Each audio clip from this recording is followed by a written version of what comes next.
The best thing about Bumble was the team, the leadership, the founders. They really embrace this idea. They understand, this is something we're not doing, and if we don't do it, we're probably not going to be around for much longer. It's one of those dating apps so successful, but nobody had ever heard of. I think when you're younger, you're less fearful. You have less to lose. You almost have nothing to lose. Welcome to another episode of Big Risk Energy. On this podcast, we talk to an amazing range of people. And we talk to these people about risk. Risk they've taken in their lives, risk they've taken in their careers, when they paid off, and when they didn't.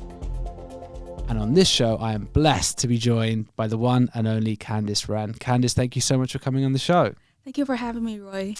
So Candice, I think we spoke for the first time probably about a year ago. About that, yeah. I want to say, and it's been such a pleasure to work with you guys at 173, and amazing to work on some projects. And I think we're about to launch another project with you guys in the next couple of weeks, which is exciting, and really excited to see that part grow. And in terms of being led on the data side of strategy and working with an amazing team, there are very few people in the world who I feel as in as safe hands as I do with you. So a big thank you for that to start. Oh, thank you, Roy. That's really kind to hear. It has been a great collaboration with entrepreneurs and founders like yourself, embracing data, incorporating it in your product and services. It's great. We're blessed to be part of it. Amazing. Well, I'm fascinated to speak to you because I think there are some amazing risks you've taken in your career. And as I always say, it's important to amplify stories of people who have defied odds, taken these big leaps, and when they've really worked out, because that way we can give people confidence and feel like, great, they can do it too. I'm seeing other people doing these things. So obviously you've taken lots of leaps in your career, but let's start with moving around. You've gone to 4 different places. You've lived there for lots of years. I am in the process of moving to the US, and all the things that go with that are going through my mind. So talk us through, your journey there and how you got to here. Wow, US, that's exciting. Yeah, for myself, I guess I was a bit lucky. I started young. My first move was university in Australia from China. And I think when you're younger, you're less fearful. You have less to lose. You almost have nothing to lose. But on the other side, you have this whole new world. It's just exciting back then.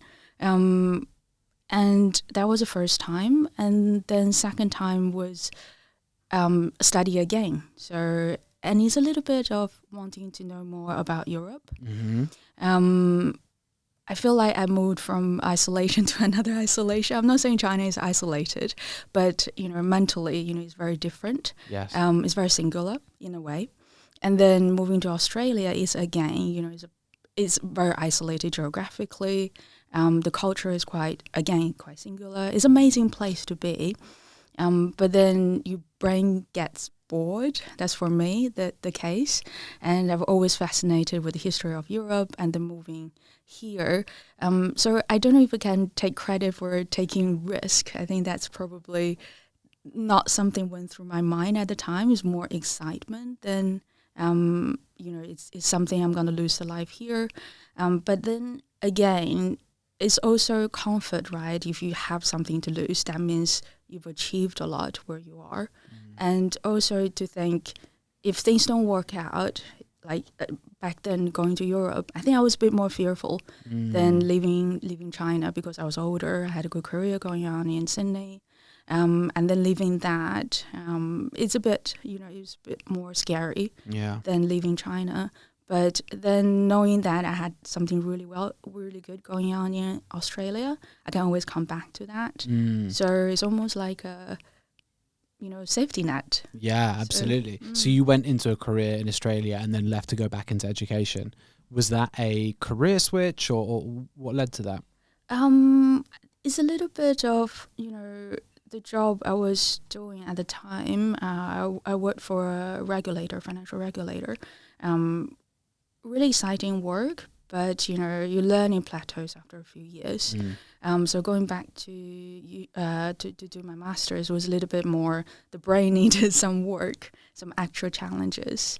So yeah, it's just a continuous learning, which still until today, even though I don't go back to school. Mm. But, being in data, there's new things coming out every day, and continuous learning, your brain need to exercise that muscle, right? Yeah, absolutely. Absolutely. And what did you study in your master's then when you moved to Paris? Was that, and was your original educational background within data as well? Or? So originally I did an IT degree, so Okay. computer science, data was part of that. My master, I did an MBA. So more business. I guess is a little bit, if you do data for a while, you want to know a bit more, how can you make an impact? Yes. So understanding a bit more how businesses run, things like that. So that was my second. And doing the MBA, another thing which a lot of people will have thought about in their lives, and people have got amazing views in it. Some people don't like them. There's the whole range of opinions there. What did it do for you? In Australia, we have this saying, MBA is short for Master of Bugger All. Yeah. So, and it's not wrong. It's in a good way. Uh-huh. So you basically learn about everything, but you don't go into depth about anything. Mm-hmm. So I remember the program I did had 16 different subjects, ranges from HR, finance. We also had emphasis on philosophy, so we had to take a philosophy course. Wow. And for someone who is very technical, so coming from data solely, that's a mind-opening experience for myself. Thinking about, never led a team. Yeah. I was an individual contributor, like I guess many people in my cohort. So that it's just understanding different bits and pieces, operational side, how do you do accounting, investment was also part of that. It was just so broad, the topics. I would say if you have the time, definitely do it, but it's not a must-have. Yeah. Lots of entrepreneurs, pick it up in practice, which I think is probably a better education than going to school. But if you don't have that opportunity to do so in real life, then an MBA is actually a really good thing to do. It's interesting. And did you see a big difference in your career after that in terms of doors open for you, or how did it play out? Well, it led me to an internship at L'Oreal when I was doing marketing, which I would probably have never been hired to do. But in terms of career, I don't think it led to many more door opening because of the degree, but because I started thinking things a bit differently. And when I speak to, like in the interview, I started thinking about other things. Yes. And that, is pretty much what led me to my next career move at Bumble, from a technical role to more business-oriented, more analytical role. How many, because that's obviously, such a fantastic story, your story with Bumble. Tell us about that. When did you enter the organization? What did it look like then versus how it was when you left? So Bumble is owned by this bigger group called Badoo, which has been building dating apps since before the days of Tinder. It's one of those dating apps so successful that nobody had ever heard of. Interesting. Yeah, surprisingly. So when I joined the parent company Badoo, that was in 2013. Yep. And keep in mind, that's like 10 years ago now. Oh, wow. I mean, that was like just when, as far as I remember, dating apps were like just picking up, maybe like the year before, like that sort of time. Like that's when you really saw the normalization of it, I think. Exactly. I think it's still a bit of taboo. When I joined, I never heard of that company before. But it had huge amount of users already. Which meant they had a huge amount of data as well. When I first joined, that was before the data revolution. Lots of things like Excel sheets flying around, things are quite manual. And how many users is that at when they're still using Excel spreadsheets? I think tens of millions. Wow. Yeah. So for any entrepreneur listening who says they can't do it because they're still using Excel sheets, you've got proof that that's not true. Yeah, absolutely. But it had its challenges as well. So back in the days, data is still quite new. It's not like today, everybody knows how to do it or the importance of it. But when I first joined, that was the case. And obviously, when you're running a business, tens of millions of users, having Excel sheets flying around is not efficient. and you're at a point that you really need to optimize your game. And as you said, around that time, lots of dating apps starts popping up. So how do you get ahead of the curve is really, data guiding you. And the best thing about Bumble was the team, the leadership, the founders, they really embrace this idea. They understand, this is something we're not doing. And if we don't do it, we're probably not going to be around for much longer. So Badu owned Bumble at that point, or how did it look? So the founders sold it very early and then IPO'd again later, or how did it work? So Bumble is actually incubated out of Badu. I didn't know that. Yeah. So it's a great success story on so many fronts. Marketing wise, it's amazing, right? And the fact that this fact is not that. Like most people didn't know this. So marketing was done very much outside of US, led by Winnie Wolf, the really amazing CEO that's currently running the show. But the technical bit, so the app, the data side, the operational side, they are all coming out of London. So it was effectively built here, but marketed outside of the US. Wow. Okay, really, really interesting. I didn't know that. So, and did that eventually span out into its own company then, and then IPO'd at a later date? So it's actually, Bumble becomes so successful, the group rebranded as Bumble. Oh, okay. Yeah. That makes more sense. Yeah. That's super interesting because the founder obviously came previously from Tinder, and the story there is amazing, which, I've read about before. So really an inspirational leader then, and that was one of the parts you really enjoyed about it. Yeah, absolutely. So I guess many people know that story. Coming from Tinder, it isn't the best story, going through that experience. But we always joked it's the best career comeback. Yeah. When you took it, to the next level, you really turned dating around. I was just at an event this morning, and they talked about how women are empowered by the app, and that was the ethos of the app, the brand. Yeah, amazing. No, it's an incredible journey, and seeing where it is now, it's just mind-blowing in terms of the growth there. So that takes me on to what I think is, as far as I see, what feels like a massive risk in terms of you've got this incredible corporate track record. You can probably go into any startup, into any business on a huge salary and say, yeah, great, I can go and lead this side of it. But you decide to make the decision to build your own agency, which again, I think is something a lot of people have thought about. A lot of people wouldn't take that leap. So tell us about what happened there. So I think I own that decision to my co-founder, Robin. Okay. I feel like the major turn of my life is very much spur of the moment. So it's not much I went out, created that opportunity, but the opportunity presented itself, and I was ready to grab it. Yeah. And so Robin and I, we worked together at Bumble, and our third founding team, Adrian, we all came out of Bumble as well. So it was just one of those conversations, we went through Bumble 5.5 years. As you said, what we built there is quite mind-blowing, if I may say so. It's optimized to the teeth. Everything is running so well. It's like a well-oiled machine. Everything working perfectly. And to go into another big company, do this all over again, it is probably quite easy thing to do. But we were just chatting, and then we thought, you know what, we did a lot of great things at Bumble, but also we made decisions not necessarily because it was the best universal decision, but it was the best decision given the situation of the brand, of the tech ecosystem we have already.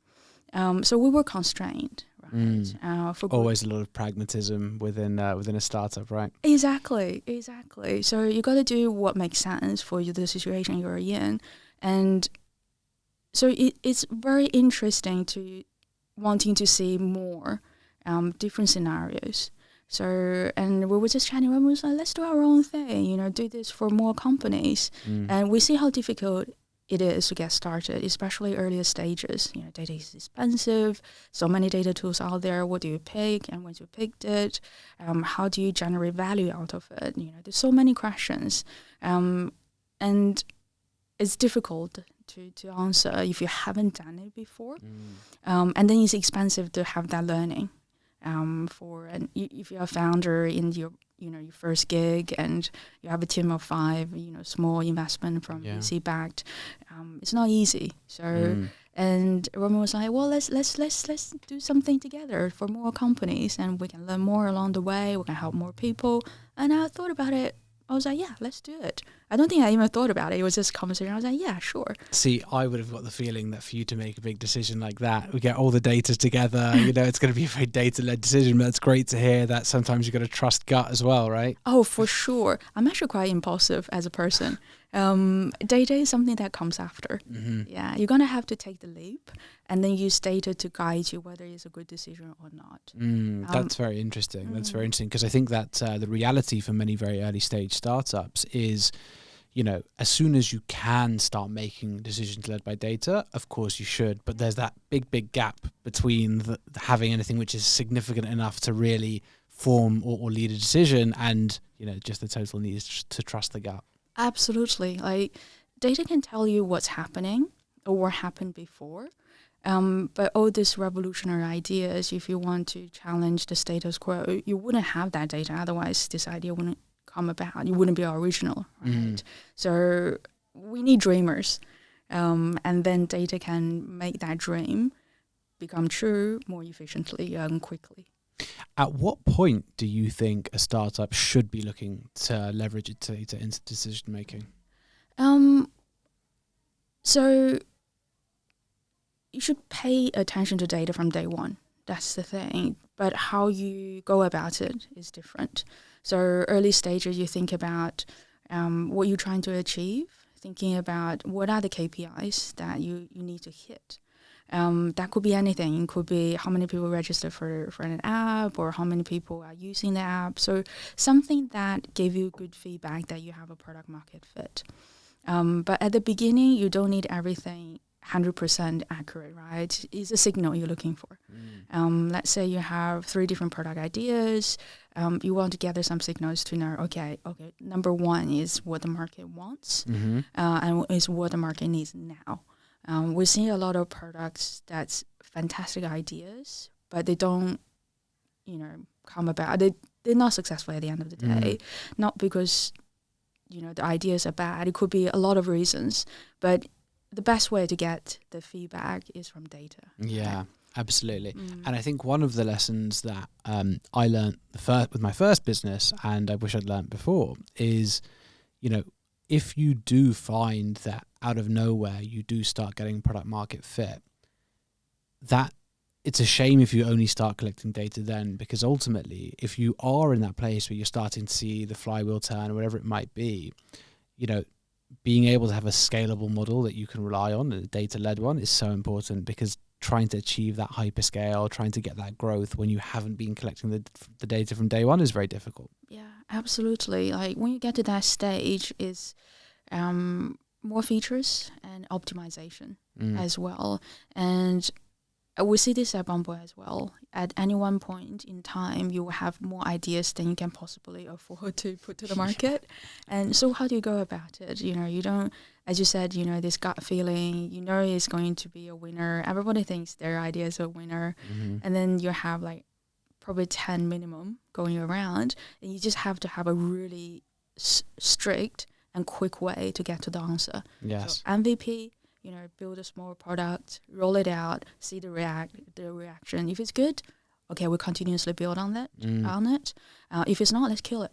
Yeah. You just have to be ruthless. Yes, absolutely. And this is another lesson for entrepreneurs, which is why sales and marketing is so important, because unless you can have a large enough, whatever that looks like for your business, a large enough group of users to see whether it works or not, then you're just operating in the dark in many ways, right?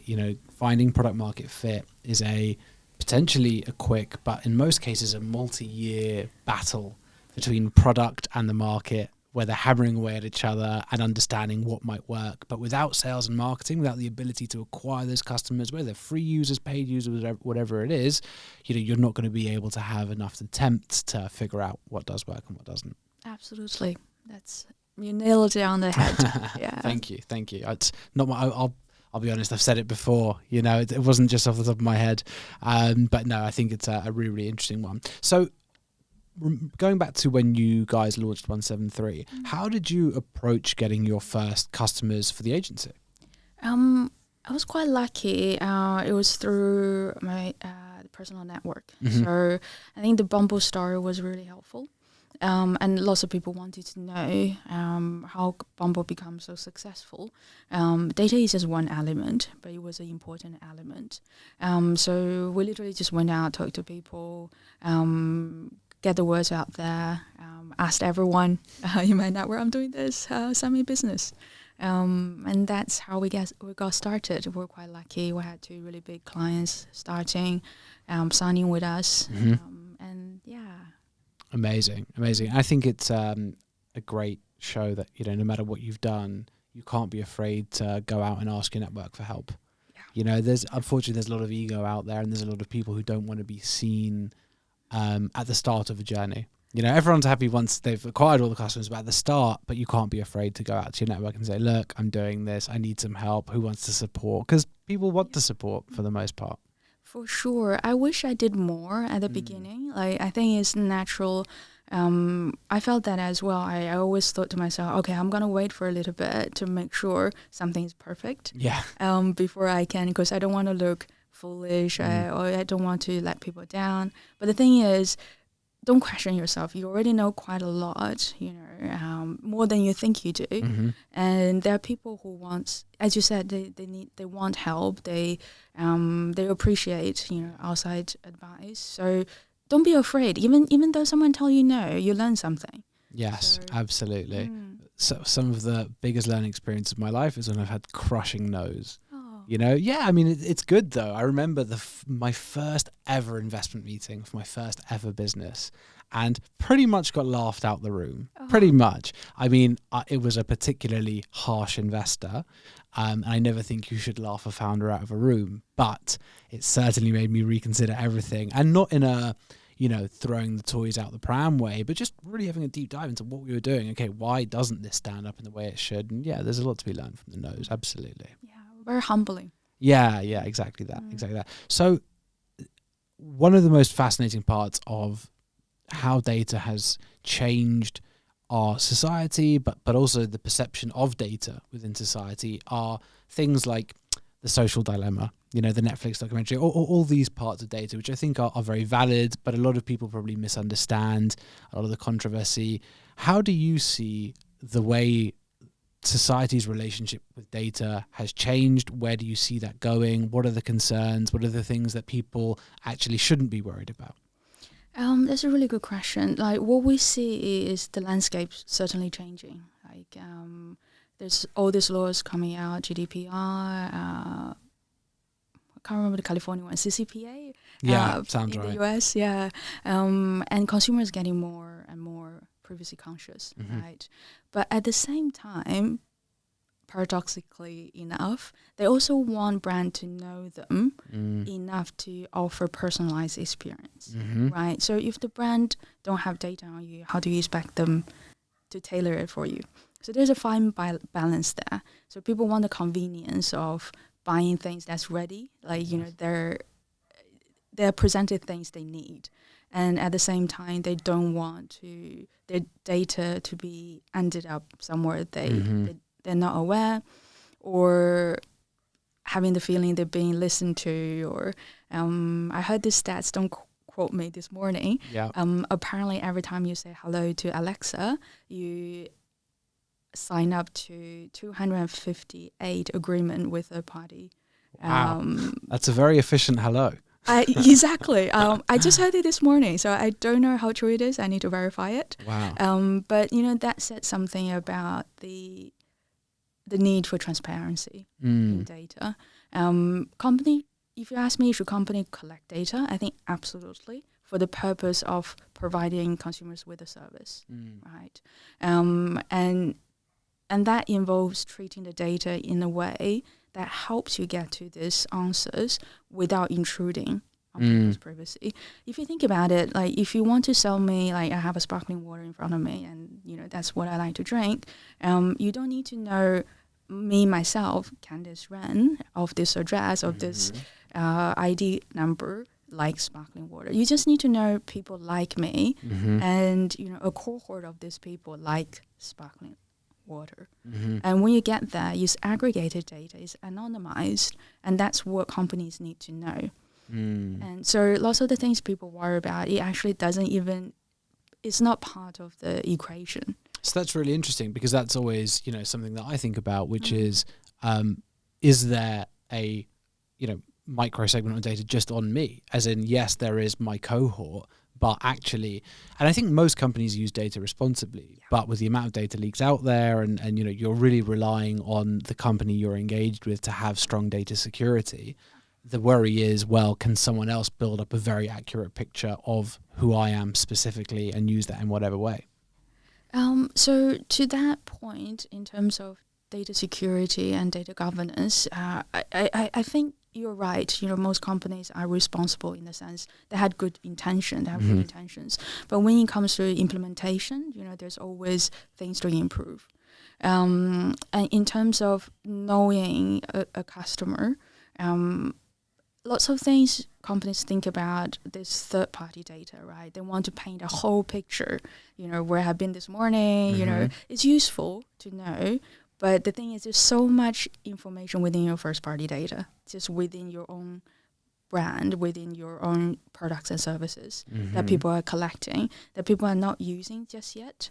They're thinking about, okay, how can I, if a user come in, you know, I acquire them, I want to know their age, I want to know their gender, I want to know their socioeconomic statuses. Do you actually need those things? Like, I always say, you know, when we do a data, you know, program or strategy, people ask for everything under the sun. Can you do something about it? You know, that's the question at the end of the day. If you have this information, how are you going to use it? Most of the time, it's just good to have. And before you get there as well, there's a priority of things. If you're not leveraging your own data, and nobody's going to know your customer better than you do, so relying on third party, in the first instance, I think it's the wrong way to go about it. Interesting. Yeah. So so if you're at the point that the first party data, you've leveraged everything, you think you know everything you could possibly know, how the people are using, you know, your product, the frequency, the recency, the and the intensity of it. If you knew all that, you have leveraged all that, then you can start thinking about third-party data, how to get that in a responsible way. You can ask users, you know, when you build that brand trust, you can start asking people, so can you tell me a bit more so I can service you a bit better? So there's a lot of things to go about it. People tend to go to ask a question, like a question that's too far, you know, like it's like the AI thing, you know, we talked about before. Like we have companies coming to us like, how do we have an AI strategy? And then we dig a bit deeper, like, do you have a data strategy? Like, you know, how does that look like? And most, you know, some don't. They start. I can imagine. Yeah, they start thinking about AI right away. But the thing is, you can't fly before you can run, you can walk, right? So that mentality is crucial. Like, so how much do you think ethics plays a role in the way most businesses are approaching data? And is it a genuine concern, or does it come like? So that's funny. That just as we say, they're listening to us. There you go. There's proof. They are. I mean, how much of a priority is ethics for larger companies when it does come to data? And I know that there is a lot of lip service being paid, as there is with greenwashing and lots of different types of diversity and lots of very, very important subjects. But from your experience, how much of a priority is ethics? To be honest with you, it's probably not the first thing people think about. The first thing is still business bottom line, right? I mean, we're in the private sector, but you know, increasingly people are starting to think about it's good for business if you're ethical, right? When we talk about customer centricity, being closer to your customers, trust is the main thing, right? And there's probably nothing worse could happen than erode trust than a data breach or a data scandal of some sort. So people have started thinking about it. Most of them have, a very good data security practice. And then that leaves us to the question, like, what is a right or wrong use of data? But I would say most commercial situations, we don't get there. It's not part of the... unless you're in a specific, you're making decisions and the race or background of people, that the bias from the data or bias from how we made decisions previously in the data that get translated into your business practice, right? But that's very rare. I think that's a really, really interesting one. And what happens in a worst case scenario in a data breach for me as a customer? Because I think it's something which, again, there's probably a lot of alarmism around, and it would be great to understand realistically. There's been, I think it was British Airways a few years ago had a big data breach. I'm a BA customer. What am I worried about if there's been a data breach with a company who holds data on me? So it depends on what types of data they have on you. So, in the case of BA, I imagine your first, last name, your email address, phone number, passport number, passport, all of those details, right? So it is quite scary in that case because you have the ID number. Yeah. Right. And at the back of that, fraudsters, if they get their hands on that, they could start applying for credit cards. I have friends who, have their identity stolen. Wow. It's terrifying. It's terrifying, absolutely. But then it speaks to the bad practice of a lot of people. Like, first of all, the BA data breach, obviously. But then, if you are getting a credit card, why is KYC not in place? How can someone possibly... This is a big bank who had a credit card being issued. It was stopped at the end, but it was enough to alert the friend of mine. So it is scary, but it shows how everybody needs to, every organization, so someone has a data breach could lead to, exposing your own weaknesses as well. So in the BA sense, why, I don't know how their data pipeline works, but not very well. No, yeah, that's true. But you're supposed to, encrypt all this data. Nothing should be humanly readable. Even if you have a data breach, it should be encrypted, so no one can make use of that data. So I might know your first name, Roei, and that's it. And I have this gibberish that is within your passport ID, and I couldn't do anything about it. And BA holds that key to unencrypt it. Yeah. Right. So that's. But for me, that's why it's quite scary, because a company supposedly like BA, where security in travel and security with airplanes, you imagine that's going to be the top level of security. But I guess probably a lack of understanding in many of the top levels, especially with older businesses, which are really outdated. I guess they haven't got there yet. For sure. Like, data, like the way we see it, is a bit of a distant cousin to a lot of things. Like, you're absolutely right. You think from outside point of view, they're very safety conscious. You think that will translate to everything. But, for them, it's engineering of the plane. That's where safety, what safety means to them. Yes. And when it comes to data, it's just such a different mindset. It's such a different pipeline, such a different processes, different type of skills. So those things don't quite translate. If you're managing a amazing airline, doesn't mean you have the right skills to do a great data practice. Yeah, super interesting. Okay, something that I want to ask you about for my own personal interest now is, we were talking before, just when you joined us, that normally with lots of technological advancement, there's an amazing honeymoon period, and whether that's dating apps, whether it's social media platforms, there's a good few years where everyone loves what's going on. They see lots of amazing upsides, and then eventually there's a conversation around what are the harm that these things are causing once the dust has settled a little bit. And that, that totally makes sense to always be reevaluating these things. However, with AI, and more specifically ChatGPT, because that is how most people interface with AI, it felt like we had 3 weeks of this is really fun, this is cool, to I'm terrified. So let me ask you, from your point of view, with AI leveraging huge amounts of data, how screwed are we? I don't think we are at all. Okay, If great. anything, we're going through a period of not enough information. That's for sure. And the media overblowing the downside of it. You know, where we're being scared of people coming out of all these use cases. Sure, there are things that we don't know of, and we're scared how a machine can do so well, can fake as a human being. There's a lot of things that need to catch up, policy-wise, awareness, bit of leveling that needs to be done in terms of understanding how AI gets to today. It didn't just come out like, in November, even though the usability, like for an everyday average person to use AI, I think that started in November. But AI has been around for decades. Yes. So, and companies has been using AI.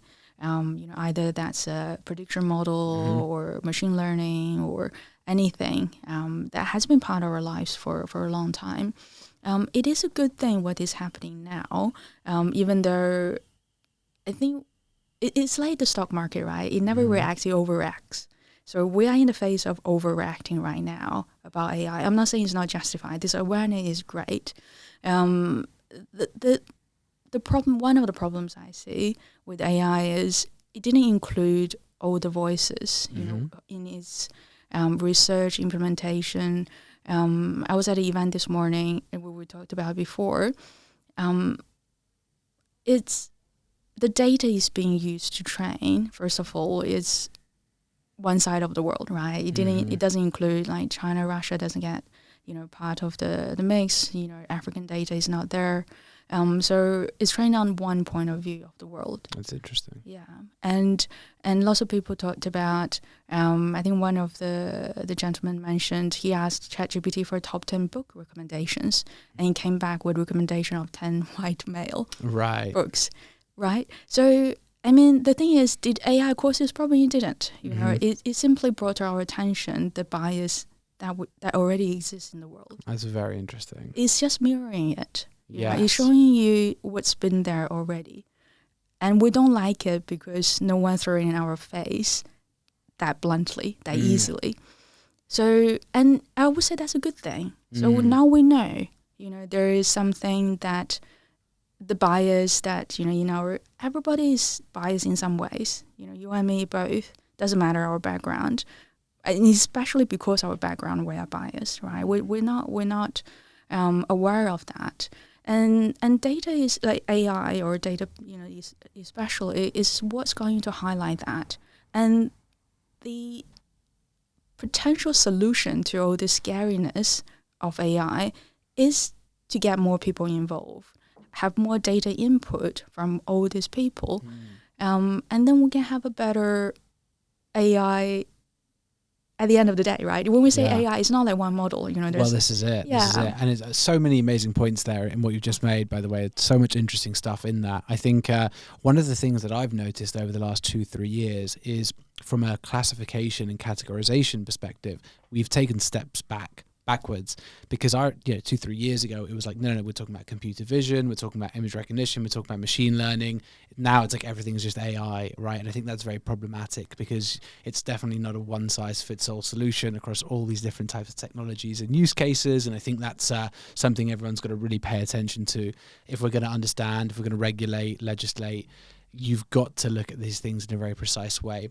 And I think that's one of the scary things, is that if the government's failed to regulate crypto, I mean, what's the likelihood they're going to regulate AI properly? And I've got older parents, right? And it's like I can so see them getting scammed. Now, don't anyone scam my parents, but I can see it, right? I can see all of these ways in which AI could be used badly. But as you said, that's more of a reflection of ourselves than the technology itself. For sure. If you want to do good, AI would help you do good faster, quicker, cheaper. If you want to do bad, it's going to make, fraudsters a lot smarter. Yes. You know, it's gonna have bigger impact on no matter what you do. So this is unfortunate. It's the dark side of human beings. It's not AI's fault. It's just a tool. Yeah, absolutely. It's like what you said before regarding the bias. You know, people get upset about content in their feed, but the algorithm is a mirror of yourself, right? If you don't like what you're seeing, it's because you're engaging with what you don't like, which I think is a very, very interesting state of affairs. It's almost, you know, Nietzsche's staring into the abyss. That's the algorithm, right? So a very, very interesting one. With what we were saying before around data and how businesses don't necessarily put ethics at the forefront. Of course, these are commercial decisions being driven by profit incentive, which makes total sense. And if the government are unable to legislate in this space effectively, how much more important is it that either businesses building AI or using AI are actually emphasizing the ethics more in this case? Hugely. I think the policy is not going to catch up. You know, for various reasons, and it really falls upon us to regulate. And that hasn't changed with a lot of things. You know, like crypto, or these green talks. You know, it's up to the individual company to embrace it or not, right? And with AI, it's the same. If you want to embed AI, you should think about what is the pros and cons. You need to understand what you're doing first, how it came about. For example, I'll give you an example back at Bumble when we started looking at natural language processing, which is effectively ChatGPT. 8 years ago, it's called something a bit more boring. It's a bit harder to implement. But before we did that, we did a lot of research about, you know, what's the algorithm, what it does specifically. And we try to explain to people, you know, that's, you know, how the algorithm is working, how did it arrive to conclusions, what potential bias it might be. So it's the data validation. So, for example, in the dating world, equal distribution is an important thing. So you typically see the most attractive 1% getting almost all the activities, right? All the attention on the dating app, and that's not good. So we have a lot of distribution plots to see, okay, how many people are getting votes, getting messages, and when we need to make sure it's an equal playing field for people. Really interesting. And that goes to AI. So if you have an AI algorithm, you need to have like a data feedback to say, okay, I made decisions. Can we validate that in a scalable way? So looking at the decisions you're making, looking at how it impacts. A simple, like, you know, example would be I think it was a recent case. I think algorithm was trying to determine someone guilty or not. Okay. In the court situation, in a criminal situation, and I think black people, unfortunately, was convicted a lot more often. Wow. Than their white counterpart. Then again, you know, it highlights the biases in our day-to-day lives. But then you need to look at that algorithm. You don't want algorithm to carry on your bias. There's a way for you to fix that because now you have that feedback. Wow, that's incredible. I mean, it's I guess that's such a great thing about AI. If we can use it to magnify areas where we need to improve, because it's coming at us so thick and fast that it's like, okay, you know, this is staring us in the face, as you said before. And that would be a really positive way of saying, well, actually, we need to clearly address what is a very, very, you know, categoric bias across all of these sources. For sure. You know, it's how you use it. What do you want to use it for? If your intention is good, the technology is going to help you. If you had bad intentions or if you take an ignorant stand towards it, then it's going to beat you. Yeah. You know? Okay, so no one ask AI to remove bad intentions, because then we're going to be removing a lot of humanity in that way. It's a dangerous task to set. Yeah, it's more like understanding it. Yeah. And then see what can we do about it. Yeah, absolutely. Okay, I've got a few questions that I always finish up an episode with. Okay. So what is the single biggest risk you've taken and what was the outcome? So I guess when I was interviewing for Badoo or Bumble now, I don't know if I could call it taking a risk because it's another spur of the moment decision. So I've always worked in technology, so very technical side of data.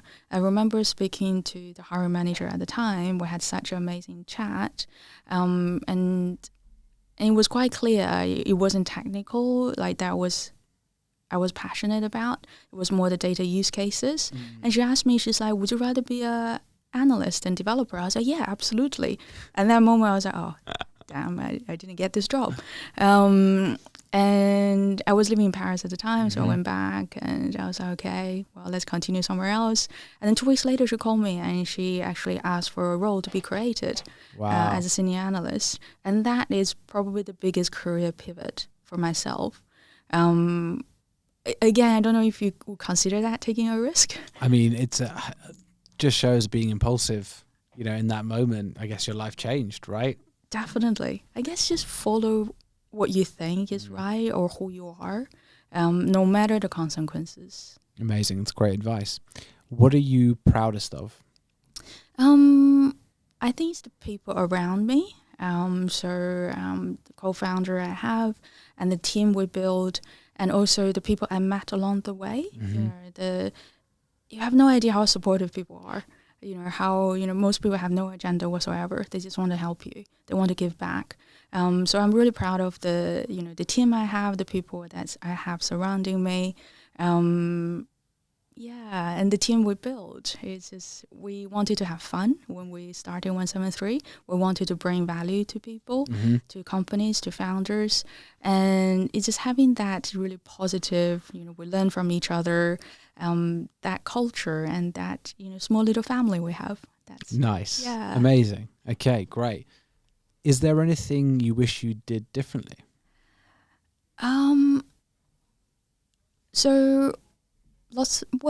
I believe you don't regret anything. You made the best decision at any point in time, given the knowledge you have. But if there's one thing I would do differently, which I continuously do, is ask more questions, don't give answers. The thing I realized, coming out of Bumble, we took things for granted. We thought we knew everything when it comes to data. Technically, we probably did, if I may say so. Yeah, of course. But the thing is, if you don't understand people's problem, you might be solving, you can solve their problem. But if you're not talking about their problem in their way, you risk not convincing them. Yes. So, understanding the problem, and sometimes your answer may not be right. Maybe this isn't something they should do now. Maybe it's something to wait, or maybe it's something, they should do differently. But it's really understanding, asking the question, asking why you're trying to do this, instead of offering a solution, even though maybe 99% of the time the solution is correct.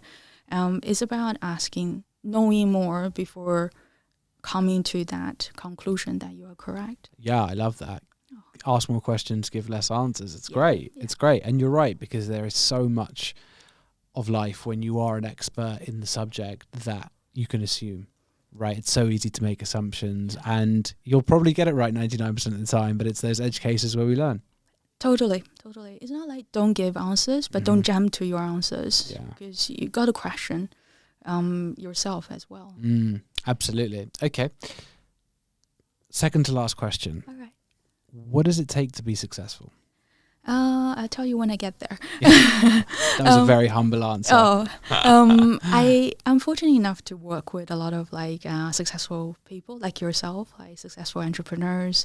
What I do see is probably awareness and an objective view on yourself and your business. So it sounds so simple and so obvious, but I think from time to time we all fall into this fallacy that things are better, or you want to paint a better picture, you kid yourself, and you think you know everything, back to the previous point. But be aware, not just your strength, but your weaknesses. Yeah. And having that objective view, again, data comes, is part of that. But if you don't have that objective view, if you just go with, everything is great, I will have a lot of clients. But if you don't scrutinize the reality, you don't know what you could improve on. And that's a massive risk in itself. Massive risk, massive blind spot. Yeah, really interesting. Okay, my last one for you is 15-year-old Candice walks in the room right now. What are you telling her? Wow. 15. I would say never say no to an invitation. Like, no matter what that is, people invite you to do something that you're never interested in, or a social situation, just go, just do it. Even though you think this is the most boring thing, you always learn something, you always meet people, and they always teach you something. So always say yes. Also, otherwise people don't invite you anymore. Yes, that would have been good advice for 15-year-old me Oh, really? as well. Yeah. And still for 31-year-old me now. That's good advice. Amazing. Thank you so much. What would you like to plug? So we are 173. We are a modern analytics agency helping brands make the most out of data, extracting value, and we're very end-to-end support throughout the data journey from data strategy, engineering, activation, the whole shebang when it comes to data. So if you need anything, reach out to us. We have a lovely team. I'm happy to chat anytime. Where can people find you? LinkedIn or 173tech.com. Amazing. Candice, thank you so much for coming on the show. Really appreciate it. Thank you, Roei. Thank you for having me. Thanks for watching the episode. And if you haven't subscribed, please hit subscribe below so that you can support the podcast and we can keep on bringing you amazing new guests. If you want to see the other amazing episodes in this podcast, click into our series section. As ever, if there are any other guests or topics you want us to explore, just let me know in the comments and we'll do our best to bring someone in.